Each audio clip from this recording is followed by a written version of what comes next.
वक्रतुंड महाकाय सूर्यकोटी समप्रभा निर्विघ्नं कुरु मे देव सर्वकार्येषु सर्वदा.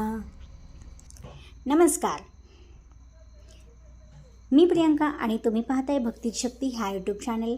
तर आज तुम्ही पाहणार आहात अंगारकी चतुर्थीला घरात करता येणारे उपाय, ज्यामुळे आपल्या घरामध्ये सुख शांती तर नांदणार आहे. त्याचबरोबर घरामधील लहान मुलं जर असतील तर त्यांची जे आयुष्य आहे ते दीर्घ होणार आहे, आरोग्य चांगले होणार आहे आणि बुद्धीसुद्धा खूप प्रबळ होणार आहे. म्हणजे बुद्धी त्यांची अतिशय गणपती बाप्पाची जशी चालते तशी चालणार आहे. तर यासाठी तुम्हाला अंगारकीला एक उपाय करायचा आहे. अंगारकी चतुर्थी म्हणजे बघा, श्री गणेशाची अत्यंत पुण्यदायी तिथी मानली जाते. या दिवशी एक उपाय अवश्य करतात, ते म्हणजे मुलांवरून मूग टाकणे.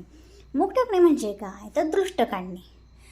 यामुळे आरोग्य, बुद्धी, आयुष्य ही दीर्घ व्हावे अशी प्रार्थना करावी ही दृष्ट काढताना. तर मूग हे सात्विक धान्य असल्याने नकारात्मक ऊर्जा दूर होते. अशी श्रद्धेने आणि भक्तीने भावाने हे उपाय करायचे आहे. तर हा उपाय कसा करायचा, तर अंगारकी चतुर्थी दिवशी सकाळी किंवा संध्याकाळी मुलाला गणपतीसमोर बसवायचा. अगदी तुमच्या देवघराजवळ बसवलं तरीही चालेल. हातामध्ये मुठभर हिरवा मूग घ्यायचा. डोक्यावरून, खांद्यावरून आणि पायाजवळून किमान 3 वेळा किंवा 5 वेळा फिरवावा. तर पायापासून ते डोक्यापर्यंत असा फिरवला तरी चालतो. तर असा 3 वेळा किंवा 5 वेळा फिरवा आणि ओम गण गणपते नमः असा जप करा. आणि तो मूग काय करायचा आहे, ते तुम्ही पक्ष्यांना तर खायला घालू शकता किंवा गाईला घालू शकता किंवा काही ठिकाणी दान करू शकता. आता मुठभर मूग कसे दान करणार, त्यामुळे तुम्ही काय करा, आपण जी पोळी करतो, सुरुवातीला जी पहिली पोळी करतो सकाळची चपाती, त्याच्यामध्ये हे मूग घालून ती गाईला खाऊ घाला. ह्या उपायाने तुमच्या मुलावर बुद्धी, आरोग्य अतिशय चांगले राहणार आहे. तर ही प्रथा जी आहे ना, काही भागामध्ये करतात, तर अवश्य तुम्ही करू शकता. ही जर श्रद्धेनेच करा. श्रद्धा नसेल, भक्तिभाव नसेल तर अजिबात करू नका. फक्त तुम्ही गणपतीची प्रार्थना केली आणि मुलांना सद्बुद्धी दे जरी म्हणलात तरीही चालणार आहे. पण फक्त उपाय करताना मनापासून करावा आणि मुलांसाठी हा उपाय अवश्य करा. आणि दुसरे जे उपाय आहेत ते पण आपण, जे घरगुती उपाय आहेत ते सुद्धा करू शकता. त्यापैकी एक म्हणजे अतिशय महत्त्वाचं, गणपतीचे पूजन. सकाळी लवकर उठून स्नान करा. घरात किंवा देवघरात श्री गणेशाची पूजा करा. त्यांना दुर्वा 21 किंवा 11 काड्यांचे दुर्वा वाहा. हळद, कुंकू, लाल चंदन अर्पण करा. नैवेद्यामध्ये मोदक जर तुम्ही केले नसतील, मोदक तर सगळेजण करतात, अंगारकी चतुर्थी म्हणल्यावर मोदक तर करतात. जर तुम्ही केले नसतील तर जर लाडू नसेल तर खोबरं आणि गोळ खोबरं हे सुद्धा तुम्ही दाखवू शकता. आणि मंत्र तुम्ही म्हणू शकता, ओम गण गणपते नमः 11 वेळा म्हणू शकता. अगदी तुमच्याकडे बराच वेळ असेल तर 108 वेळा, म्हणजे एक जपमाळ केली तरीही चालते. दुसरा उपाय तो म्हणजे उपवास. शक्य असल्यास निर्जल किंवा फलाहार उपवास करा. नसेल तर सात्विक भोजन, तांदूळ, कांदा, लसूण फक्त तुम्ही टाळायचं आहे या उपवासाला. तिसरी गोष्ट म्हणजे तिसरा नियम, दुर्वा अर्पणाचा विशेष उपाय. दुर्वा वाहताना मनात इच्छा ठेवा. प्रत्येक दुर्वासोबत माझे विघ्न दूर कर अशी प्रार्थना करायची आहे. तर दुर्वा वाहताना किती व्हायचे आहेत, तर बघा, तुम्ही 108 काड्या सेपरेट सुद्धा तुम्ही गणपतीच्या मस्तकावर, डोक्यावर ठेवायच्या आहेत. तर ते ठेवताना तुम्हाला ओम गण गणपते नमः हा मंत्र म्हणायचा आहे आणि त्यावेळी प्रार्थना करायची आहे, माझे सर्व विघ्न दूर कर. जर तुमच्यावर एखादं संकट आलं असेल, एखादी अडचण आली असेल, एखादं पेशंट असेल तुमच्या घरामध्ये अगदी सिरियस, किंवा एखाद्याचा आरोग्याचा काही प्रॉब्लेम असेल, तर तुम्ही नक्की हा उपाय करू शकता. नंबर 4, नारळाचा उपाय. हा उपाय पण विघ्न दूर होण्यासाठीच करतात. आणि जर एखाद्याला घर वगैरे घ्यायचं असेल, स्वप्न असेल स्वतःचं घर व्हावं म्हणून, तर त्या नारळाचा उपाय कसा करायचा आहे, एक नारळ घ्यायचा आहे आणि संपूर्ण नारळावर हळद आणि कुंकू लावायचं आहे. गणपतीसमोर तो नारळ ठेवायचा आहे आणि घरातील मनातील जी काही अडचण आहे ती सांगायची आहे.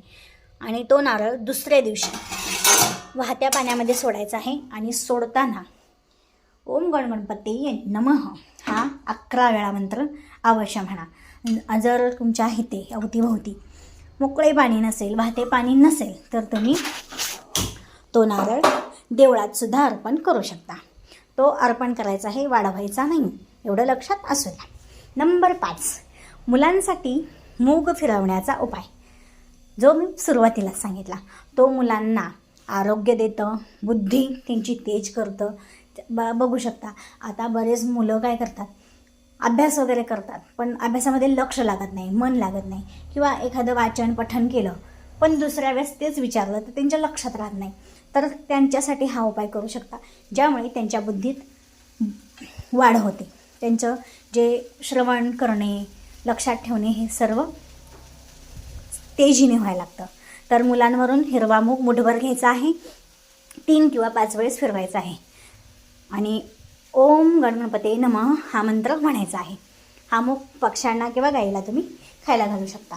गाईला खायला घालताना फक्त डायरेक्ट खाणार आहे का मुठभर मूग नाही, म्हणून काय करायचं, एक पोळी करायची, त्याच्यामध्ये हे मूग भरायची, मुगाची थोडीशी भरड करून भरायची आणि गाईला खाऊ घालायचा.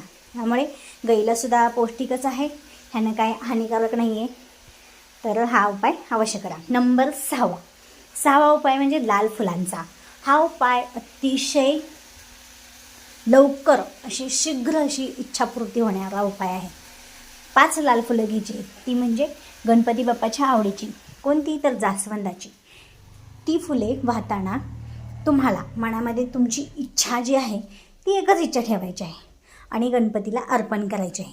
आणि जर तुम्ही घरातील देवाला, घरातील गणपतीसमोरच पूजा करून गणपतीला ती वाहणार असाल तर वाहू शकता. पण दुसऱ्या दिवशी ही विसर्जनाच्या वेळी फुले वाहत्या पाण्यात सोडायची आहेत. तर 5 फुले वाहायची आहेत आणि 5ही वेळेस एक माळ जप करायचा आहे 108 वेळा ओम गणपतये नमः. जर नसेल जमत तर तुम्ही गणपतीचा एक मंत्र म्हणू शकता. तर तुम्ही साष्टांग नमन हे म्हणू शकता, म्हणजेच गणपतीचे स्तोत्र ज्यामध्ये गणपतीची नावे आहे. साष्टांग नमन हे माझे गौरीपुत्र विनायका, भक्तीने स्मरता आणि तुझं नित्य आयु कामार्थ साधती. हा जो मंत्र आहे तो संपूर्ण म्हणायचा आहे तुम्हाला. गणपतीचे स्तोत्र जे आहे मराठीतून मिळतं आपल्याला गुगलवरती, तो घेऊ शकता आणि तो म्हणू शकता. तर 11 वेळा म्हणायचा आहे किंवा 5 वेळा म्हणू शकता आणि ते गणपतीजवळ ते फूल अर्पण करायचं आहे. तर अशा पद्धतीने तुम्ही हा उपाय जरूर करा. 6वा उपाय आहे आणि विसर्जन मात्र ह्या फुलांचं वाहत्या पाण्यातच सोडायचं आहे. जर नाही सोडू शकत असाल तर तुम्ही एखाद्या मोठ्या मंदिरात वगैरे जाऊन ती फुलं ठेवू शकता तिथे. नंबर 7, तर 7वा उपाय कोणता आहे, तर दीपदान. हा मनातील शांततेसाठी करता येणारा उपाय आहे. जी व्यक्ती, तुमच्या घरातील व्यक्ती एखादी रागवत असेल, सतत दुष्ट बोलत असेल, सतत भांडत असेल किंवा आरडाओरडा करत असेल, विनाकारण एखादी गोष्ट झाली की लगेच भांडण तंटा करायला उठत असेल जर घरातली व्यक्ती, तर त्यांच्या मनशांतीसाठी किंवा स्वतः ती व्यक्ती करू शकते त्यांच्या शांततेसाठी, आत्म्यातील शांतीसाठी. तर काय करायचं आहे, दीपदान करायचं आहे. ते म्हणजे संध्याकाळी तुपाचा किंवा तेलाचा दिवा आणि देव्याजवळ 5 मिनिटे शांत बसायचं आहे. आणि हा दिवा जो आहे एखाद्या गणपतीच्या मंदिरात गणपतीच्या नाव घेऊन मनामध्ये लावायचा आहे आणि यायचं आहे निघून. तो दिवा तिथेच ठेवायचा आहे, म्हणजे दानच करायचं आहे. नंबर 8, गुळच आणि चणे दान. तर बघा, गुळ आणि हरभरे दान करायचे आहेत. गरीब, गरजू किंवा मंदिरात तुम्ही देऊ शकता. यामुळे तुमच्या आयुष्यात कर्ज, अडथळे जे आहेत ना ते कमी होतात. अशी श्रद्धा आहे आणि श्रद्धेने मनापूर्वकच करा. कुठलाही उपाय करताना मनापासून करा. आणि श्रद्धेने करा, भावयुक्तपणे करा. यामुळे तुमचे जे उपाय करता ते लवकर फलदायी ठरतात. मनापासून करा. नंबर 9, 9वा उपाय, 21 मोदकाचा संकल्प. शक्य असेल तर तुम्ही 21 मोदक अर्पण करू शकता आणि नाही जमलं तर तुम्ही साखर आणि गूळ सुद्धा अर्पण करू शकता. संकल्प करताना गणपतीचे आभार मानायचे आहे.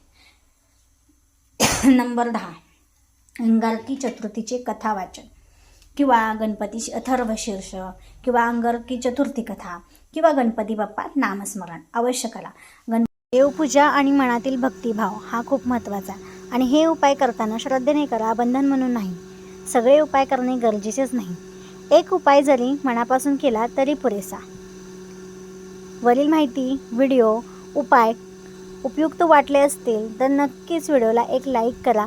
त्याचबरोबर भक्तीची शक्ती ह्या यूट्यूब चॅनलला सबस्क्राईब करा आणि असेच नवनवीन व्हिडिओ पाहत राहा. तुमच्या सर्वांचे मनापासून आभार. तुम्ही व्हिडिओ शेवटपर्यंत पाहिल्याबद्दल धन्यवाद. असाच प्रेम, असाच सपोर्ट कायम राहू द्या. अजूनही सबस्क्राईब केलं नसेल तर नक्कीच सबस्क्राईब करा. धन्यवाद. ओम गण गणपतये नमः. कमेंट बॉक्समध्ये लिहायला अजिबात विसरू नका. गणपती बाप्पा तुमची मनोकामना लवकरात लवकर पूर्ण करो. गणपती बाप्पा मोरया.